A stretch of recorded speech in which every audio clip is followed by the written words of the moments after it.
আসসালামু আলাইকুম। আলহামদুলিল্লাহ, আল্লাহর রহমতে আপনাদের দোয়ায় পাখিগুলো এখন ভালোই আছে। কোয়েল পাখিগুলা আজকে তাদেরকে তাদের খাঁচার ভিতরে আর কি বাসার ভিতরে প্রেরণ করা হইব।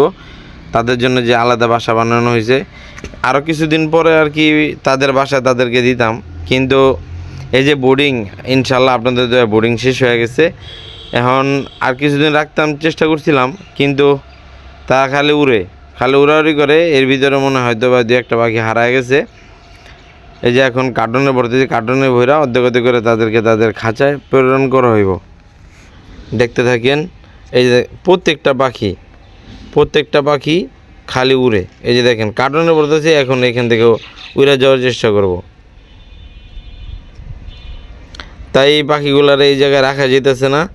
এই কারণে এই বোর্ডিংয়ের থেকে আমি সবগুলা পাখির আস্তে আস্তে খাঁচায় নিয়ে যাব। এই যে দেখেন এইখানে কার্টুনে এইখান থেকে উড়াউড়ি করতেছে। তবে আল্লাহর রহমতে আপনাদের দোয়ায় বোর্ডিংটা খুব সুন্দরভাবেই হয়েছে। এর ভিতরে আমার একটু কষ্ট করা হয়েছে। যারা কোয়েল পাখি পালন করবেন, জিরো বাচ্চা আনবেন, তাদেরকে একটা কথাই বলতে চাই যে আপনারা যদি জিরো বাচ্চা আনতে পারেন, এখানে ভয়ের কিছু নাই। কারণ বোর্ডিং করতে বেশি ঝামেলা না। হয়তো বা কি আপনার এক সপ্তাহ আপনার দেখা গেছে যে আপনার একটু রাত্রে মানে একবারে সজাগ থাকতে হবে এরকম কোনো কথা না। রাতে যখন ঘুম থেকে উঠবেন, তখন যে বোর্ডিংয়ে যে টিন দিবেন, যাই দিবেন বা যেটাই কার্টন দেন, যাই দেন, ওটার ভিতরে আস্তে আস্তে লাড়া দিবেন বা ওই বাচ্চাগুলোরে হাত দিয়ে লাড়ায় দিবেন। দেখা গেছে যে হাত দিয়ে সরাই দেওয়ানোর পর ওরা আর একসাথে জড়ো হইতে পারবো না। যদি হাত দিয়ে সরায় না দেন, তাহলে দেখা যায় একসাথে জড়ো হইলে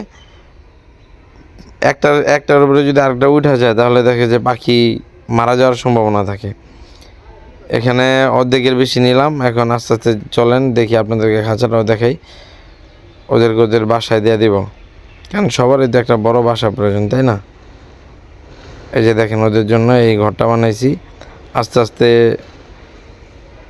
এই যে একটা দুইটা করে ওদের বাসায় ওদেরকে দিয়ে দিতেছি,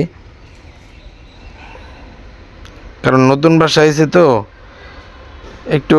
ওই যে দেখেন কি দৌড়াদৌড়ি শুরু করে দিছে। এই যে দেখেন, কারণ বড় জায়গায় পাইছে, এতদিন ছোট জায়গায় ছিল, এই কারণে এই যে নাই মেয়েদের দৌড় কাকে বলে, 100 মিটার দৌড়। এই যে দেখেন কি দৌড়াদৌড়ি করতেছে। খাঁচার ভিতরে পাখিগুলো দিতেছি।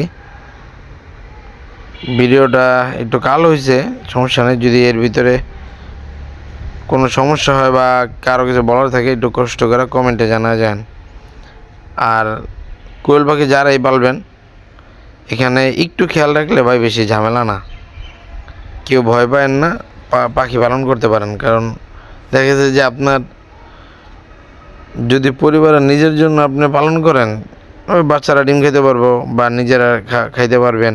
পুরুষ পাখি হইলে সেগুলো রান্না করে খেয়ে নিতে পারবেন, সমস্যা নেই। তবে কোয়েল পাখি পালতে পারেন। এই কোয়েল পাখি পালন ওইরকম কোনো ঝামেলা নেই। ঝামেলা ছাড়াই পাখি পালন করা যায়। হয়তো সকালে, দুপুরে আর রাতে দেখে যে একটু খেয়াল রাখতে হইব। তবে খাঁচার ভিতরে যতদিন ওরা পুরা প্রাপ্তবয়স্ক না হইব, ততদিন পর্যন্ত মোটামুটিভাবে